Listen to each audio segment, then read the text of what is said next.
Season 6, Episode 7, When Tax Efficiency Backfires. Once investors begin to understand how accounts interact with taxes, a new instinct often appears: the instinct to optimize. If different containers produce different tax outcomes, it seems natural to try to minimize taxes everywhere. Move this investment here, relocate that income there, shift assets into the most tax-efficient structure possible. And at first glance, this instinct seems perfectly rational. Taxes reduce returns, so reducing taxes should improve outcomes.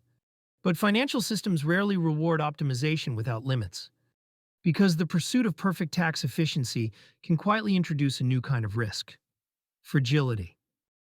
Taxes are one form of friction inside a financial system, but they are not the only form. Complexity creates friction too. So does illiquidity.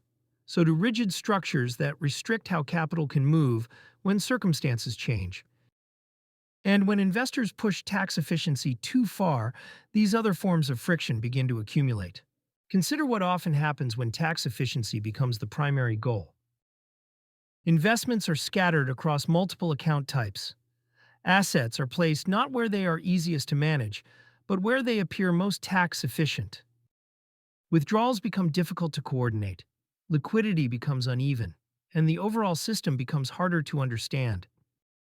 The portfolio may be optimized on paper, but the architecture becomes fragile in practice.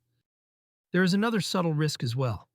Tax rules change, tax rates change, policies change, financial lives change. An arrangement that appears perfectly efficient today may behave very differently in the future. When a system is built entirely around minimizing today's tax bill, it may become poorly positioned for tomorrow's reality. Optimization based on the present can become a liability when the future unfolds differently than expected. There is also a behavioral dimension to this problem.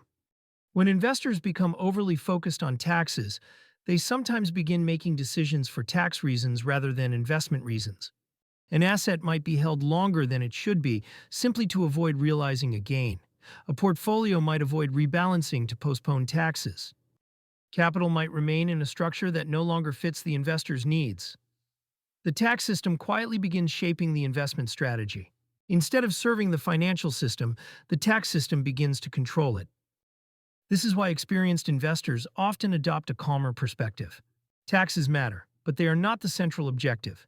The central objective is to build a system that supports life, a system that is stable, a system that is flexible, a system that can adapt as circumstances evolve. And sometimes that means accepting a little friction. Think of taxes the way engineers think about friction in a machine. A perfectly frictionless machine might sound ideal. But in the real world, a small amount of friction can create stability. It can simplify design. It can prevent the system from becoming overly delicate.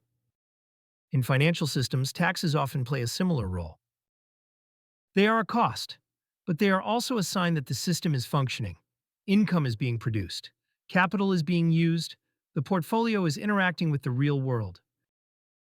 This doesn't mean tax efficiency should be ignored. It simply means it should remain in proportion. Accounts should be used thoughtfully. Investments should be placed with awareness of how income is taxed. But the system should remain understandable, manageable, flexible. Because a financial structure that is slightly less efficient, but far more durable, is usually the better design. As we continue through the season, we'll begin looking at how these account structures behave across time, because the role each container plays can shift dramatically over the course of a lifetime. The accounts that matter most in your 30s may not be the ones that matter most in your 70s. And the tax decisions that look sensible early on may evolve as income, spending, and withdrawals begin to change. In the next episode, we'll explore how taxes interact with life stages. Because accounts are not static structures, they move with us through time.